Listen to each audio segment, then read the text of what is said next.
Okay, we are live. Hi, this is William Ramsey. Welcome to William Ramsey Investigates. On today's show, I have two very special guests. One is in Spain. I think John's in the UK. He may not be Yeah, I am. in the UK. And they just published a book this year. This is 2026, August. But it was published, I think, last month. And the full title, you'll see this if you're watching this on YouTube, X, Rumble, or now Substack. Full title is One Giant Lie to Mankind. The Untold Story of the Apollo Missions, and I read through it this morning. It's a very well-written book. The fit and finish is excellent as well, but it's 447 pages, I think, and really fantastic. A lot of background, a lot of information I hadn't seen before. He mentions Bart Sibrel. I've had him on my show twice. Different take on this story Bart had, more of a personal story of his involvement, but they also mentioned the great Dave McGowan, who I've posted at his shows and been on shows with him. But these are important backgrounds. But John and I have done, this will be our sixth show. We did a lot of shows back in 2019. We covered JFK, a very British coup. We also covered the Soham child murders. And then he has two great books, The Falsification of History and The Falsification of Science. And actually, The Falsification of History is also his website. So I'll put the link to it, falsification of history, all one word, .co.uk. So I'll put a link to that. And then we also sat down in 2022 with Shannon Rowan, who I've been in contact with. I think I've done 3 shows with her, but we covered their book, Welcome to the Masquerade, Prelude to the Great Reset. And that was 2022, but we're talking the pre-show, how time is flying. But this is an excellent book. There's a lot going on. There's a lot to discuss about the genesis of the book and the background and the history leading up to these Apollo missions that they talk about, but they can talk about that. So Alastair Neal and John Hamer, welcome to the show. Thanks, William. Good to be back. Awesome. So for people who hadn't heard your name or maybe not be familiar with either of you, maybe you could just do a brief recap of your writing careers, how you kind of synced up to write this book, and then the research that went into One Giant Lie to Mankind. Okay, shall I say about my background and my history of writing, etc., research, and then if Alastair wants to talk about how we hooked up because he instigated it, that kind of balances it out a little bit, if that's all right. Okay, is that all right with you, Alastair? Yeah, that's great. Yep. Okay, yeah, well, as it says on the screen there, my name's John Hamer. I've written, this is book number 11 for me, number 12 is in the pipeline. I began doing my research into all things truth in 1997. It began with the death of Princess Diana. And, I realized very quickly that was just another one of their hoaxes. Well, I don't mean that Diana didn't die, but I mean the circumstances around which she died were another hoax. So yeah, that kind of set me down the road. And I'd always had a penchant for writing, so I began writing articles, which I sent to various websites. And I kept getting asked for more and more. And then one day somebody said to me, you should write a book. So I wrote a book called The Falsification of History, which was my first one. And that took me about 2 years to write it, but it was published in 2012. And ever since then, I've been reasonably prolific. I'm also a public speaker. I go around the country, the UK, giving public talks on various different truth topics. And obviously, I am a full-time researcher now. So, yeah, that's the background to me. Great. Thanks, John. And when you're not talking, if you guys would be kind enough to just mute your mics, so there's just a little bit of kind of fuzziness, Sure. At least coming through my mic. Alastair, and how about you? What's your background and how did you get involved in this project? Well, my background, I've had various quite diverse careers over the years, but I started writing in 2020 about a very emotional subject, the topic, it's a global topic, of assisted suicide and the controversy around that.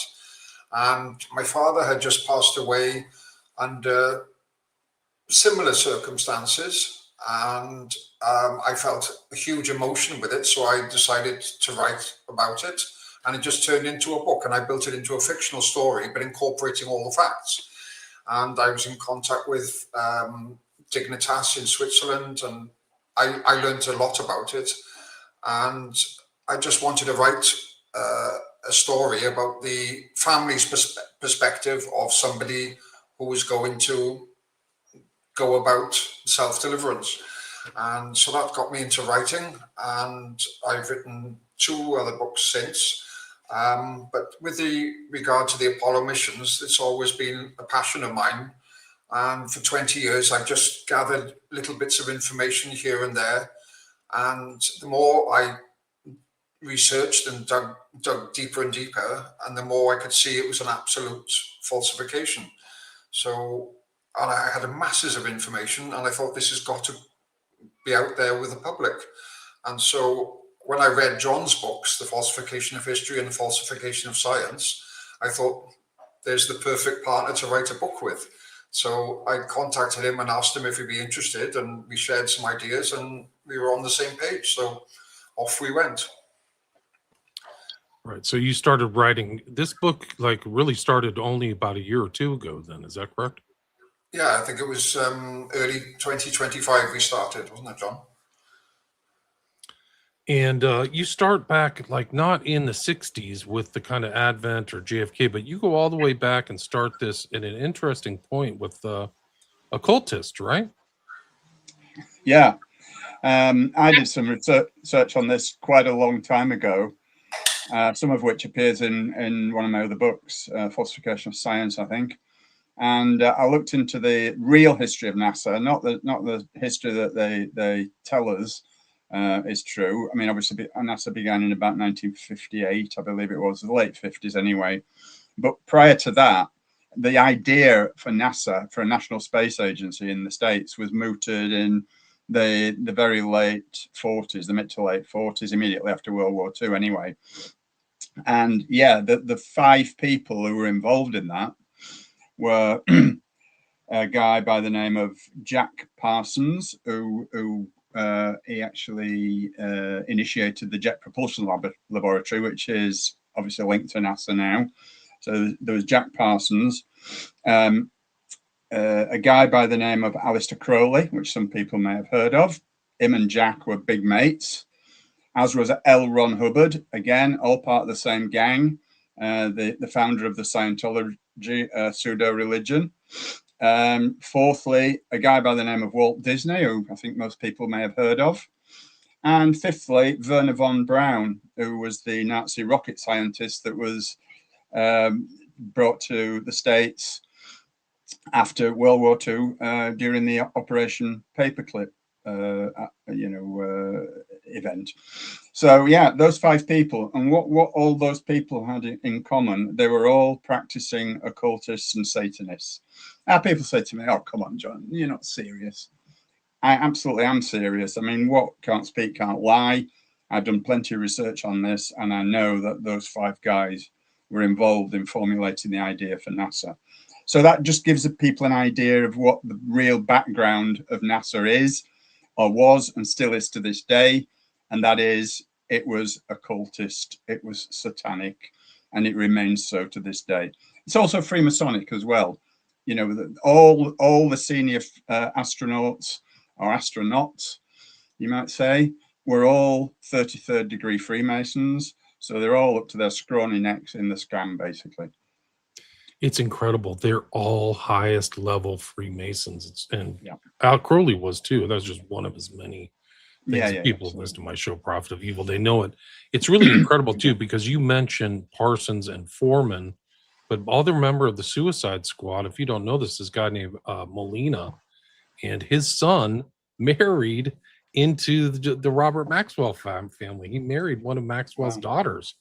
And and they are at the Santa Fe Institute, very close to Epstein. So it's Epstein adjacent, if not part of the Epstein network. There's no question about it. So this kind of, I've proven that Epstein's a high level occultist too, much like these guys. Disney kind of kept it hidden for a while, but it's all kind of come out. So that's really the foundation of NASA and Pentagon. That was struck was like literally on September 11th, 1941. For people who don't know that, you can literally, that's just a basic fact. Like that's a power number going all the way to the 9/11 event. So this is what the background is of this NASA group, this massive $1 billion operation, right? Yeah, absolutely. Yeah. And so the growth of NASA is taking place after World War II and the advent of the Cold War and the nuclear bomb and this kind of thing. And so there's this kind of element of competition that led to the inception and growth of NASA. Is that right? Yeah, absolutely. Yeah, I mean, NASA is one huge scam. It's a huge money black hole, a money pit. Obviously, it's a lot less expensive to fake space exploration than it is to actually carry it out. And I believe that the money that they steal, and I use that word advisedly, the money that they steal from the American taxpayer every year, most of it either goes into their own personal accounts or into other black ops perpetrated by the American government. Right. So it's just a great money laundering thing. If they're not Absolutely. really ever been to the moon, then it's just like one of the greatest scams ever. And It so, is. but it was made in this whole competition with space travel with the Soviets, who were making real advances. Is that correct? Yeah, the Soviets were way ahead in the space race on every single element, and the even the first man in space allegedly, we know that wasn't real. Again, it's all covered in the book, but Yuri Gagarin's space flight was a hoax.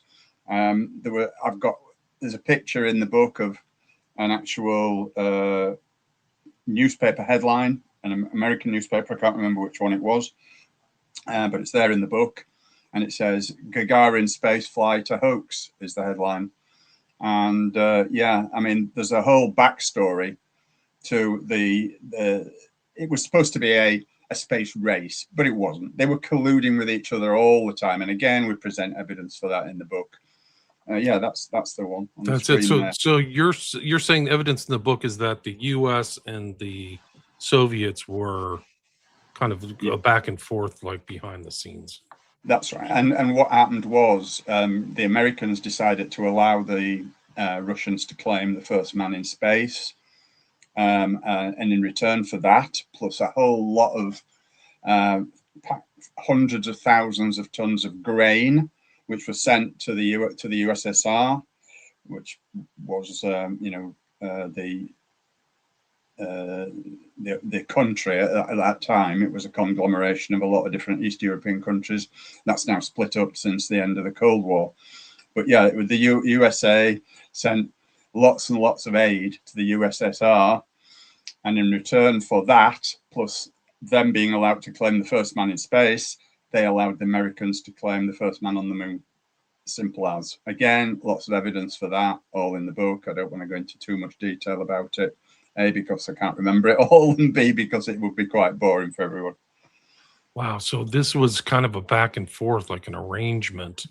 Yeah. Absolutely. But, yeah. So, but this is all happening with around Kennedy, Johnson, the 60s turmoil and all that, right? Yeah, absolutely. Yeah. I mean, Kennedy actually stated in a speech, I think most people are aware of this, but I'll say it anyway. Kennedy actually stated in a speech in about, I think it was in 1961 or 2, that the aim was to get a man on the moon by the end of the decade. And of course, they managed that, allegedly.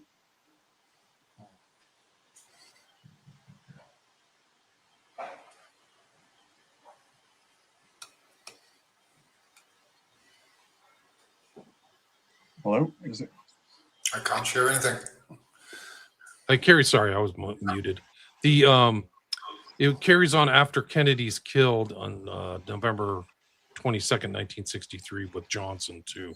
So Johnson carries on this so-called program to get to the moon, right? Yeah, absolutely.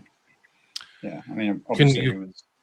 Right. Sorry. So the first one is an 11 too. So it's Apollo 11. There's all these tests and sending and all this stuff, and then there's also suspicious deaths around all these people too, right? Like, yeah, Yeah, I feel like I'm hugging the thing, Alastair. Do you want to go in on that one, or do you want me to carry on?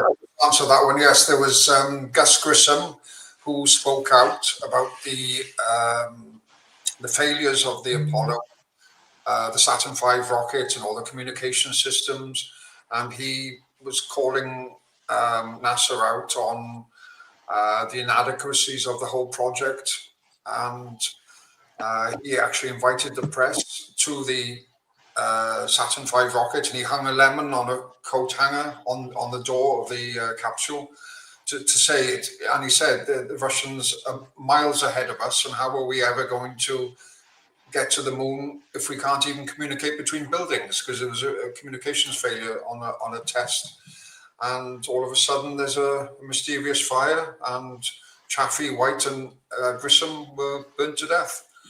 And it just seems too much of a coincidence that because that one man spoke out so much against NASA, that it was almost like he was eliminated. And there were other similar stories as well. There was Thomas Barron, who did a complete report. He did an inspection of the whole Apollo mission, and he criticized it totally, the whole show.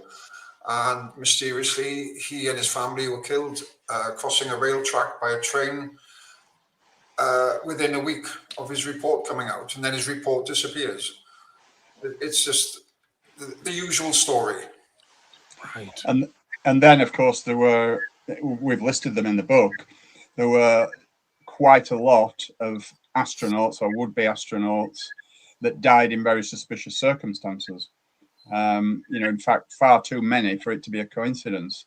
There were road crashes, air crashes, you name it. But some of the more prominent astronauts that hadn't actually been into space yet were actually killed in a series of, shall I say, unrelated accidents. Haha. Supposedly unrelated, right? Supposedly unrelated accident. Absolutely. Yeah. So we list all those and the circumstances. And really, it's for the reader to make their own mind up. But I think, what can't speak can't lie. And, it's the evidence is there right before our eyes. So, yeah, there was a lot of unexplained deaths, as there was. I know it's off topic, but as there was with the Kennedy assassination as well. That was very similar. I wrote a book about the Kennedy assassination as well. And I discovered that there were at least 200 that we know about, people who died in very strange circumstances who were connected to the Kennedy assassination in some way, either as a witness or as part of the plot, who died in very similar suspicious circumstances, at least 200. Yeah, no, it's astonishing. And the killings went all the way into the 70s too. Like That's once right. they started investigating it in the House Urban, night 70s. So that's a kind of, the reason I mention that is, William, is because that's a kind of a common modus operandi, isn't it? It's the way the way they roll. Yeah. Oh, it happens here all the time. It's very common in the United States, believe it or not. These killings and cover-ups. Sadly, the sad truth. But it's also in this environment. Like, how could they keep this secret for so long? Because the school, I mean, imagine what it's like to be an American where you grew up with the Apollo 11 rocket. You're told in school and your textbooks all the time. You've got these heroes, Armstrong. You've got this video. You have all these other people backing it up. Arthur C. Clarke is involved. Like, it's really incredible when you look at it. Like, how could they all create this environment where they convinced the entire public and then kept the lie going all the way to the present? Yeah. Well, I think that, people say to me on occasions when I talk about this in public, how could they, the exact same question, how could they keep all this secret when there's so many people involved, thousands and thousands of people involved? Well, the trick is it's compartmentalization. All the employees at NASA and all the different offshoots of NASA, in Houston and California, where the computer programmers were based, they're all isolated from the others, and they only see a tiny little piece of the jigsaw. So it's quite an easy process to actually keep them in the dark as to what else is going on. And the two, three, four elements of them, however many there were, never got to talk to each other. So that's how it was done. And this is not not something that's peculiar to the moon landings hoax. This is how all of the hoaxes, and there are many of them, as I'm sure most people know, are perpetrated. It's compartmentalization. And plus the fact, if there anybody ever dare whistleblow, and I'll tell you, if you do whistleblow in these circumstances, you are risking your life. You know, if you're involved in something like the moon landings and you whistleblow, you are risking your life. So that's another way that these people are kept in control. And the other thing is, where would they go with that information? The mainstream media is very powerful, but they wouldn't touch a story like that. You know, and the only outlet that people have is such as this podcast, William, and hundreds of other podcasts around the world. But that is like a pinprick on the back of an elephant. You know, compared to the mainstream media, you know, it's just a tiny percentage audience. So even if a whistleblower did risk it and go to the alternative media, such as yourself, and spill the beans, then, you know, it has very little overall impact on the actual truth. So, yeah, it's easy to do. It's so what they compartmentalize people, the Manhattan Project and MK Ultra, what you mentioned in your book. These are all compartmentalized. So people who are involved at a smaller level, or somebody involved at one university, they don't see the overarching design. They don't see the grand blueprint, and I think that's what happens at NASA. Yeah. Alastair, would you like to talk? Yes, the one of the big arguments by the people who accept the Apollo missions as they've been told is how could 400,000 people keep it secret for so long? As John just said, it's compartmentalized. But if you look back to the Manhattan Project and 130,000 people involved, only 8 people knew what the project was about, building the bomb. So, and they kept that secret for years. So it is possible. It's definitely possible. Yeah, there's no question about it. It's 100% possible. But why? What's the agenda? Why would they want to just go through this massive fraud? Well, at the time, Nixon's greatest fear was not China or Russia. It was the civil unrest in America, which was very prominent at the time and prolific because of the Vietnam War. And I think he wanted to restore some national pride and put some sort of faith back into the government. And what better way to do it with this massive achievement of the first man on the moon, allegedly. And so the national pride came back for Americans rather than concentrating on the Vietnam War and all the deaths there. That's probably the most likely reason.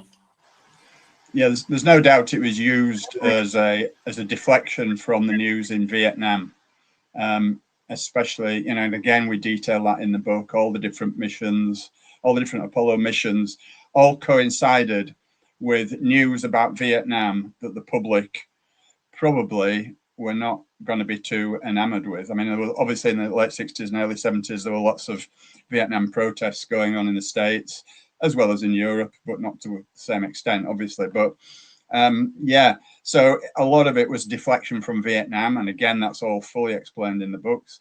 But as Neil said, sorry, as Alastair said, it was national prestige. That was a big part of it as well. Right. The great parades and getting all 3 guys to go through New York City, and just the fanfare and spectacle of the whole thing is really something else. Just a big psyop. Like just an incredible, colossal psyop. I mean, to think that they pulled that off, for me, is absolutely incredible. And what's the Stanley Kubrick connection? Will one of you guys address that? John, that was your field. That was. Oh, is it right? Okay. Yeah. Well, Stanley Kubrick was the guy that directed all the films. Yeah. I mean, again, he used exactly the same techniques as he had in his film. It's a blockbuster film, 2001: A Space Odyssey. You know, people have examined the photographs and the films, you know, the film footage, and they've come to the conclusion that he used exactly the same techniques as he did in producing that film. And it's also believed that he was given a free rein financially with that film because of, you know, Hollywood and NASA very strongly linked, as most things are. they knew that that was going to be his job as well, to actually fake the moon landings. And he used something called front screen projection, which I believe he devised, and which was a very new thing in cinema at that time. And there's lots and lots of evidence in the films, as grainy and as difficult to see as they are, that he actually used the same techniques. Wow. Have you ever seen the picture of him, Clark, and Mueller from NASA together? It's really incredible. There's a picture of Clark. And one of the interesting things about Arthur C. Clarke is he was involved in these landing. He was kind of like the influencer facilitator for this. So he would be on TV talking about the landings.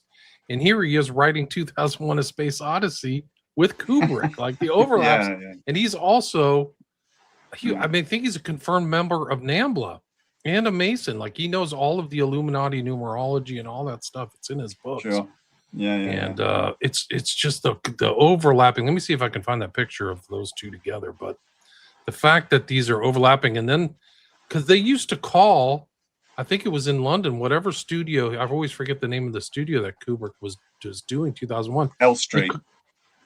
They called it NASA East. Like, that's right. Yeah. Like, I mean, the overlaps are just boggle the mind. And then Kubrick becomes kind of the shut-in after this. Like, he's afraid of something or something. Like, he undergoes this kind of strange change. He died in very strange circumstances as well. And it was to do with this film. I don't know how connected it was to NASA or the moon landings it was at all, but he died. And somebody did the numerology, and I can't remember it all. But it was a certain number of days after the release of, was his last film, Eyes Wide Shut? Yeah, and he had a big argument with the directors of the film, and he was actually, well, we believe he was murdered, and there's no absolute evidence for it, but there's strong circumstantial evidence for the fact that he was actually murdered a certain number of days after the film was released. So, and I can't remember the details. Again, it's all in the book. I'm sorry, I can't remember it off the top of my head. But yeah, it's all a big coincidence, of course. Right. It's a seeming coincidence. That's really what it is. Yeah. Here's a question from Holly. Was Nixon aware of the fraud? What do you guys think? Definitely. Absolutely. Yeah. I mean, it couldn't have not been, if that makes sense. He was involved up to his eyeballs in it all. Of course, he was. Yeah. And Nixon's record wasn't exactly one of honesty, anyway, was it? If you look at his history. But he would have had the ultimate say on it, I would imagine. Yeah. I mean, obviously it was Johnson, wasn't it, at the time of the moon landings? But Nixon was shortly afterwards, anyway. And he was president for some of the later missions, but not for the original. They're not for the original ones. Right. Here's the picture. Let me see if I can bring this up. This is a remarkable picture. This is a picture of Clark, and these guys are all, there's Clark and Kubrick, and the guy on the far right is a guy from NASA. His name is Mueller. Oh, yes, I have seen that picture. Yeah. And I think that's in outside of London. It's in London. Yeah, it's in London. Yeah. So I think that's 1965 or something. It really is extraordinary that these guys were like, this is happening around there, and Clark is really there. So, Local Squatch asks, they can't get past the Van Allen belt. You guys address that in the book, and one of you guys address that? Go on, Neil. I was so sorry. I kept calling you Neil. Definitely, probably one of the most prominent reasons that they never went to the moon. They just cannot get to the radiation belts. I can't remember the exact guy's name, Sergei something or other. The Russian, he was the head of the Russian space agency, and he said you just cannot go beyond Earth's geomagnetic field. Once you hit the Van Allen belts, you're just radiated, and it is fatal. And NASA over the years have admitted it sort of now and again. They've let it slip that it's not possible because it would just be fatal. So that is a definite reason that they haven't been to the moon, that they just cannot get through those radiation belts. Wasn't the Van Allen belt a fairly recent discovery at that time too? Like they didn't really know it until the 50s or 60s. Is that correct? Late 50s, yes. Yeah. Yeah. And it's like the radiation. It's not like what you get in a microwave. It's something like so strong that it would turn a human person into like a slice Yeah. of bacon. Like it would just liquefy your water, the H2O. I think the most powerful part of radiation in it, there's loads of different types of radiation, but I think gamma rays, which the Apollo fans say there's no gamma rays in it, there are. And that's the most lethal aspect of the radiation in the belts. Yeah. Could I just jump in and say that James Van Allen himself actually admitted at one point in the 70s that, in the 60s, that it was impossible to pass through them for a human being. But he very quickly changed his mind for some strange reason. Again, just a coincidence, nothing to worry about. A lot of that happens. A lot of strange changes in mind, deaths, intimidation, all those things. Tim is asking, I could understand faking it once, but over and over again, the rockets sure launched. Did they orbit the moon or what? Surely Russia, China would have been able to discern such trickery. Do you have any thoughts on that? Yeah, well, I'll jump in there again. Yeah, I mean, China and Russia were in cahoots, with the US. And there's no doubt that, in fact, that every space agency in the world is controlled through NASA. So there is no opposition as such. They will just go along with the script, basically. So yeah, I mean, the reason that they did it over and over again, as I covered earlier, was because of the Vietnam War going on. They used it as a cover over certain incidents that were happening in Vietnam to deflect the news away. Anybody who's ever seen the Dustin Hoffman, Robert De Niro film, Wag the Dog, will understand exactly what I mean, because that is exactly the premise of that film. And I would recommend anybody watching it if they've not seen it, because it's a very good film, B, it's very funny, and C, most importantly, it's very, very true what goes on. So another interesting film kind of pertains to the faked moon landings is called Capricorn 1, which is a pretty good thriller. Like it's pretty, and it kind of rhymes with a lot of what's going on, the staging and the need for quiet and the astronauts who didn't go along with it. Like it's like Capricorn. I don't want to ruin it, but it is interesting. And then you have this secret kind of like deep state operative telling them what's going on. Like this is why it's happening. And one of the interesting things, the moon landing that I'll never get over is like watching these guys come back from the first so-called moon landing. They look like they just lost like the World Series or something. They look so depressed or whatever. They do not look like happy campers. They're not smiling at all. And Armstrong, I mean, these are body language experts to be like, these guys do not look happy. So there's some tells there. There's a chat where we analyze that from a psychological point of view. I've got a degree in psychology, for what that's worth, next to nothing really, but I've got a degree in psychology, and we analyze all through, the entirety of of that press conference after the Apollo 11 landing, and I think we do a pretty good job of it, even though we say so ourselves. But honestly, they were not people who had just performed one of the greatest ever achievements of mankind. There is absolutely no way on this earth that was, or off this earth, that was the case. So I was just going to mention that further to what John said earlier, there were more Apollo missions to the moon allegedly planned, but as soon as the Vietnam War was over, bang, they stopped the Apollo missions.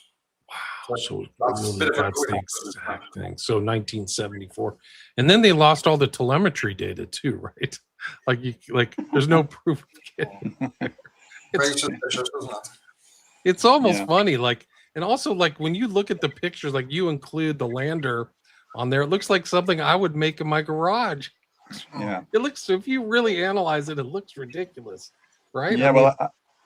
I've actually been to the NASA museum at Cape Canaveral or Cape Kennedy, whatever it's called, this week, and the moon lander, honestly, it's unbelievable. You stand, I stood within 10 feet of it, and I mean, there's no way on earth that thing went to them anywhere near the moon. I'm absolutely convinced. And that was even before I realized that, that it was all a big hoax. I just looked at it and I thought, nah, no way, so yeah.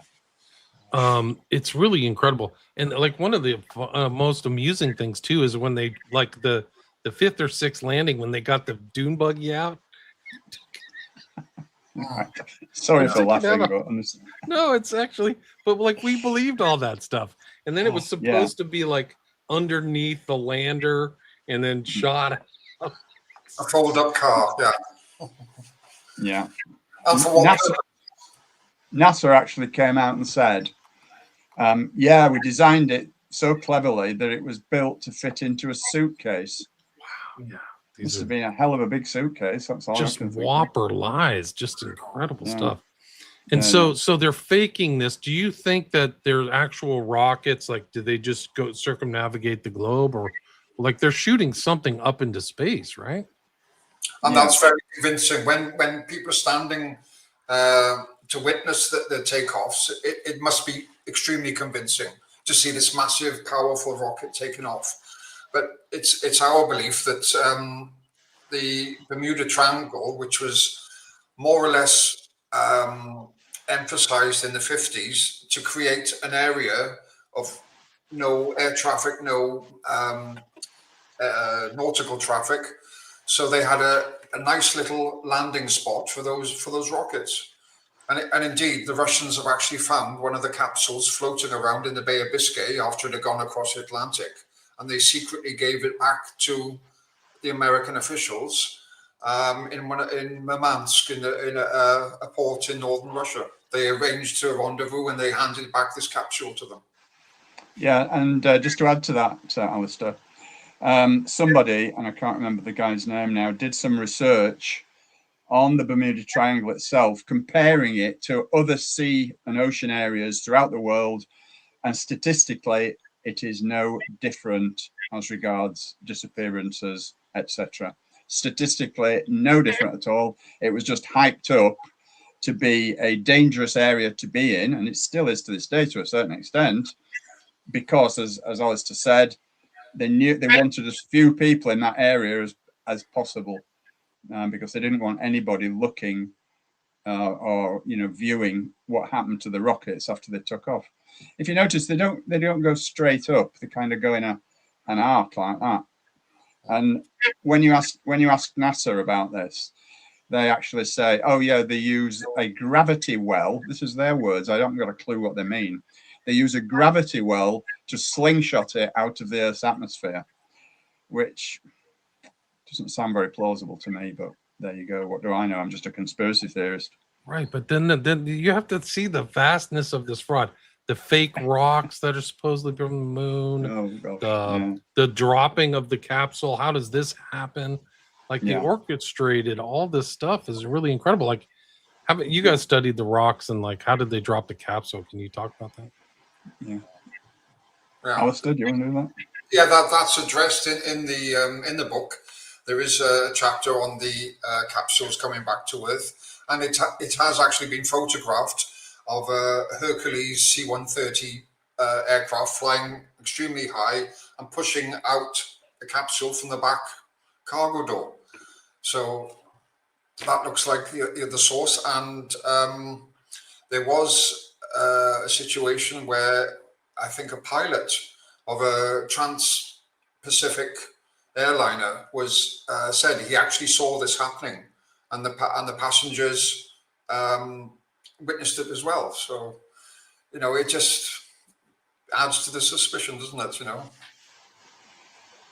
Right. It just keeps it under scrutiny. Almost all the stories surrounding the landings, like, are seen as frauds. Like even the Nixon phone call. Somebody in the chat's mentioning Nixon, but like he gets on the phone and he's talking to like somebody next door almost. Like there's no delay. Like how many miles is it to the moon? It's like 93,000 or something. I don't know. 35,000 miles, and just a straight through phone call. Yeah. There should have been at least a 2-second delay, but there never was. Right. So he's in on it. He was in on a lot of stuff. I mean, but this is one of them.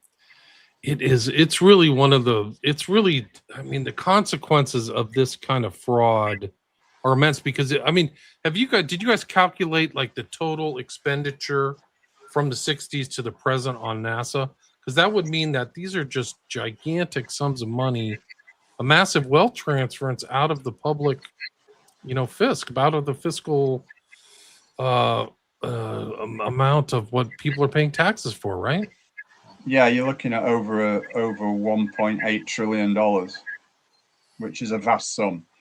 People think it kind of conflate trillion and billion. Oh, yeah, it's a similar figure, but without really thinking about it too deeply. But absolutely not. A trillion is just a huge number. So yeah, it's into the trillions of dollars. Absolutely. There's your incentive too, right? So people say, why would they do this? Why would they keep doing it?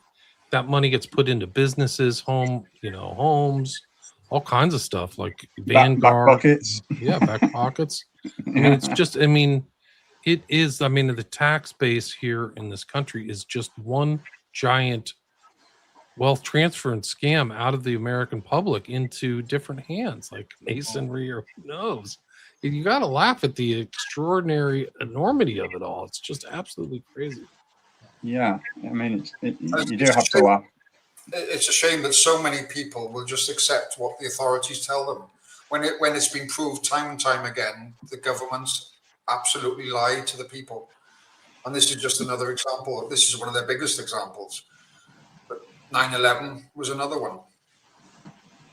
Donald Rumsfeld announced the day before 9/11 that they misplaced $3 trillion, I think it was. Now, there would have been a hell of an uprising about that. The next thing, 9/11, bingo, everybody's concentrating on that. Just too much of a coincidence. That's another thing. There are parallels between NASA and the Department of Defense, because if anybody does an audit of the Department of Defense, they suddenly have car crashes, suicides, and lonesome old motels, family annihilation things, weird things happen to anybody who touches those budgets. And I think when Rumsfeld on September 10th said it was 2.3 trillion, which is even a weird occult number too, if you look at the 23 Enigma. Yeah, an interesting fact about that, William. I know we're getting off the topic slightly, but I'll just say this, that people may not be aware of. But where did the alleged plane that hit the Pentagon crash? It crashed into the audit department and killed 120 auditors that were actually looking for the $2.3 trillion that had allegedly gone missing. Right. Yeah, no, it's just an incredible, it's just a long, string of fraud against the American people. It's really amazing. And the space rocks were tested. From my understanding, I remember reading a story that one of the so-called moon rocks ended up in Europe. And then it was just, somebody said, well, let's test it out. And it was like, this came from a desert, right? Wasn't it some, did you guys know that story? Wood. Yeah, it's a piece of wood. That was given to, I think it was in the Netherlands, to the mayor of the town they were visiting.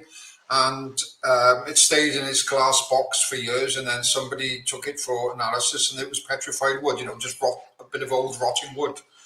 But but the space rocks, which is one of the biggest arguments by the people who believe in the Apollo missions, well, we've got the moon rocks, they must have been to the moon.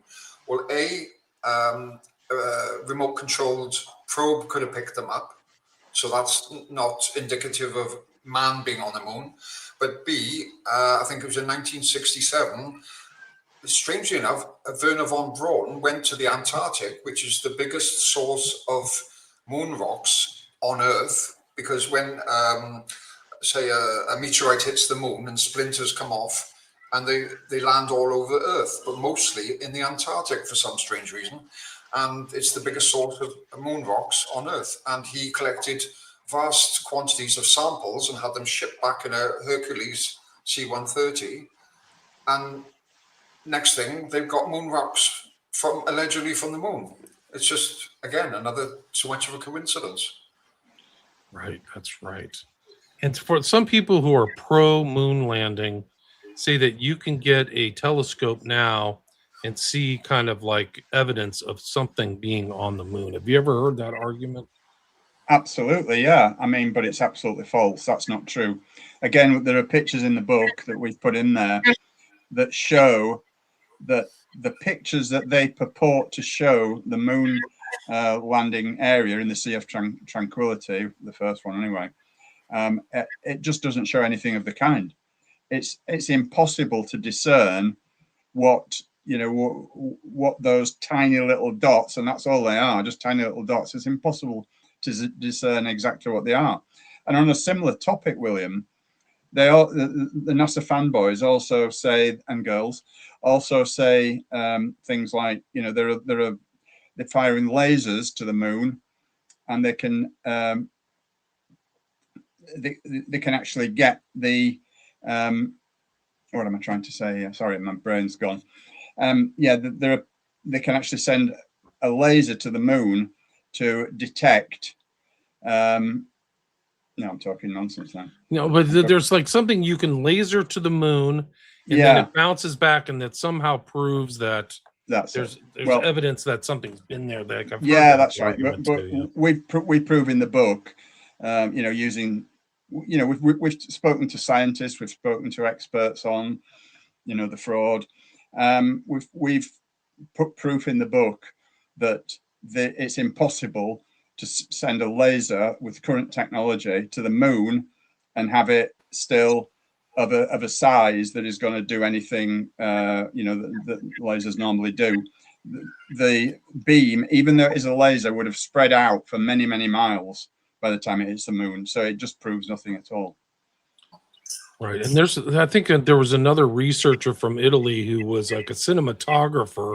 I don't know if it's in your book because I didn't get all the way through it, but they proved that some of these shadowings and the backgrounds are fake. They're provably fake. Like there should be tons of stars, right? Because there's no atmosphere on the moon, right?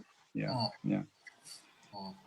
Well, the reason I believe that the pictures never show stars is because they don't want us to see the constellations from the moon, because some clever person would actually, some amateur astronomer would, actually analyze those pictures and say that even though we're talking about tiny distances overall, over a vast distance, even so, the stars will be in a slightly different position, or they should be, from the moon as to what they are from the Earth.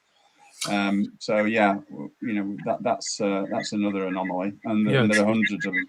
Yeah, there should be some variance, right? Because you're 35,000 miles away. Very tiny one, but yeah. Here's what Daddy Stab says: the astronauts left metal plates on the moon. We bounced lasers off to measure the moon's recession away from the Earth. That's the one, the specific thing that I was talking about. Did I answer that one? Please do. Yeah, please do. John has just more or less answered that one, but just a little bit more detail. They allege that the astronauts left lunar laser reflectors on the moon on each mission, and they can shine a laser from the Earth to these reflectors, and it comes back, and they can measure the distance from the moon to the Earth, and they can see how far the moon is moving away from the Earth every year, which is, I think it's under a centimeter every year, they allege. So what the Apollo fans are saying is that, well, man must have been to the moon to put the laser reflectors.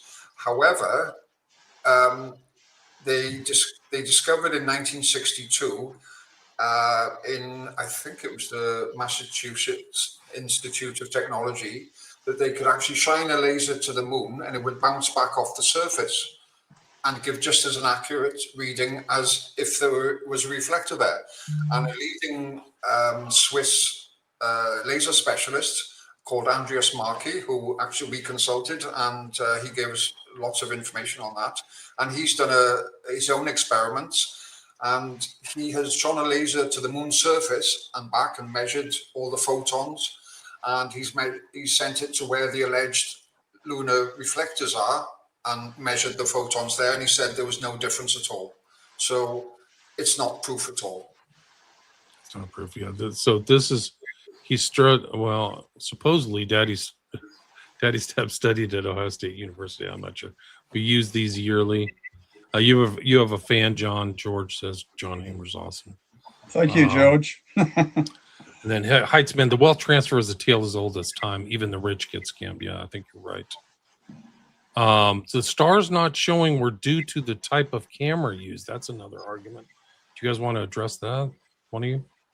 I'm not a photographic expert, but we certainly consulted a photographic expert. And she is adamant about that there should be stars in the pictures no matter what. So, this guy, fine, that's his opinion, but certainly not the opinion of our 30-year experienced photographic expert. Gotcha. Here's another one. Robin asks, how are they breathing when they're on the moon? Did they have little air tanks? Any questions on that? Any you guys want to address that? They had a personal life support system. It was called PLSS, and it took, when they breathed out, it sort of recycled the thing, and with an accompaniment of oxygen, and it allegedly gave them the air to breathe. But some of the EVAs, the extra vehicle activity as they call them, the moonwalks, they went on for hours, and it does create doubt as to whether it was possible. Right. Yeah, the battery power that would have been required was just phenomenal. Everything would have been battery driven. Obviously, there's no mains electricity on the moon. Well, not the last time I checked, anyway. And the battery power would have been immense. It just doesn't compute at all. Right, it doesn't add up. One of my favorites of like the we didn't go to the moon videos is when the lander takes off and the camera zooms as the thing takes off. So somebody's on the moon zooming it perfectly, or they had such advanced technology that it could actually, figure out to follow or pan while the lander's taking off. Yeah, and by the way, that ridiculous contraption that left the moon on those alleged occasions had to rendezvous with the mothercraft that was allegedly orbiting the moon, going at a speed of 4,000 miles an hour. Incredible. Okay, yeah, we believe that. Absolutely incredible. 1024 Hope. Have you guys ever heard of Professor Robert Foster, an Australian, claiming the moon is made of plasma, therefore the moon landing was hope? When do you guys want to address that? Yeah, I mean, I saw that video actually last week, but I'd seen it years before and forgotten about it. But I actually saw that last week. Very interesting guy. I don't know what to make of it, to be honest.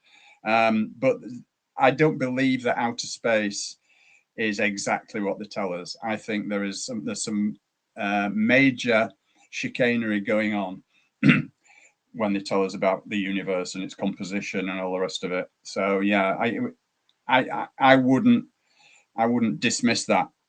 I don't know the answer. I could be totally wrong, but I definitely wouldn't dismiss it.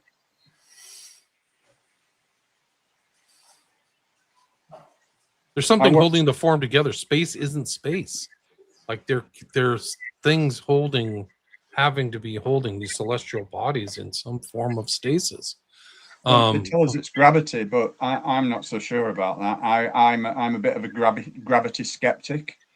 I don't believe gravity is what they tell us. I mean, gravity was allegedly discovered by a guy by the name of Isaac Newton, who was allegedly a British scientist. But when you look into his background, he wasn't even a scientist. He was an alchemist.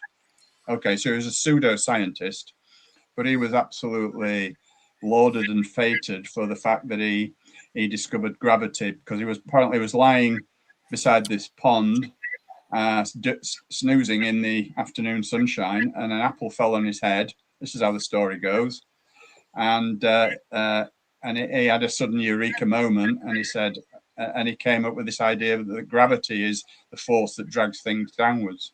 Well, I don't really buy that at all. I think gravity is very, very simple. There's something called Occam's razor, which states that the simplest explanation is usually the truth. Not always, but usually. And the simplest explanation for that phenomenon of things falling to the ground is simply relative density. Apples are relatively denser than air, so they fall.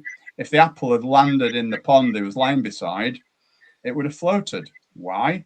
Because apples are less dense than water, but they're denser than air. So again, you can apply that to lots and lots of things. Gravity is, I would, anybody who's skeptical about that, what I've just said, I would urge them to actually look it up. I mentioned it, I talk about gravity in detail in my book, The Falsification of Science. But yeah, if you're interested, do some research on it, because it's not what they tell us, I don't think. My opinion. But, you know. And gravity is a theory which has never actually been proved. Yeah. Isaac Newton wrote a book called Principia Mathematica, which purported to explain gravity. And it began with a tiny little word, and that word was if, which for me negated the whole massive tome, 3 volumes of about that thickness, to try to explain the phenomenon of gravity. It's just nonsense. Nonsense. Interesting. Sadie asks, why did no other country send people to the moon? You would think they would have been more competitive. You guys want to address that? Perhaps because they know they can't. You know, it's only America that will pull stunts like this, I think. Who are the greatest filmmakers in the world? The Americans. That's without doubt. And they can create the illusion of reality, just about. But it's not quite perfect. So, but no, I don't. Just to answer the previous question, no. The previous question said, do we think that they can actually go to the moon? And no, they can't. For a host of reasons, the principal one being the Van Allen radiation belts. They just wouldn't survive transversing the radiation belts. So no, they can't. Not humans. Right. They would have to be in some like container with like metal so thick, like it just like this thing that they say they went to the moon with is like, it's like made out of aluminum foil or something. Yeah, it's just too much. Yeah. Same thickness as a Coca-Cola tin, aluminium. I mean, that's not going to affect anything. All right, last question. Daddy Steps, wouldn't Russia have called out our lie? They were monitoring. How many thousands of people NASA would have to perfectly keep the secret all these decades? We kind of addressed that already in the earlier discussion, but with the other question, they said they're monitoring. I think that refers to the age-old argument of tracking, and this is actually new evidence which we brought in the book about the tracking. People said, "Oh, they tracked them all the way to the moon and all the way back." Well, that is addressed in the book. It's new evidence, so I do urge people to read that, because it answers that specific question about the tracking. That can easily be falsified, and it was. So, but it is in the book. Yeah, there's a lot in here. It's 447 pages, all footnoted, tons of information. We are at the hour mark, guys. Is there anything else you'd like to add, or anything I missed before we wrap it up? The only thing I want to add is, apart from the new evidence of the tracking, there's also new evidence on the position of the moon relative to where the astronauts are standing. And I think it's only one actual photograph showing an astronaut on the moon in the background, and that the way it's portrayed, it's totally wrong. It's impossible. So that's the only thing I'd add. Yeah, I can't add anything to that, William. I think that just kind of wraps it up nicely, you know. Great talk, guys. Thanks so much. And this is your website, John, so people can contact John through this. I'll put a link to it, falsificationofhistory.co.uk. And you can see his other books there. You can also see the other interviews we did. Like I said at the beginning, this is our 6th episode, and our first one started back in 2019. So it's been quite some time, but great job on the book, and a lot of great information and expertly researched and well put together, written. I think you said Shannon Rowan helped you with it. So she did. That's great. Yeah. She's a very knowledgeable lady, very knowledgeable on lots of topics. Yeah. Much like you guys. So thank you. Thank you very much for your time. Again, the authors are John Hamer and Alastair Neil.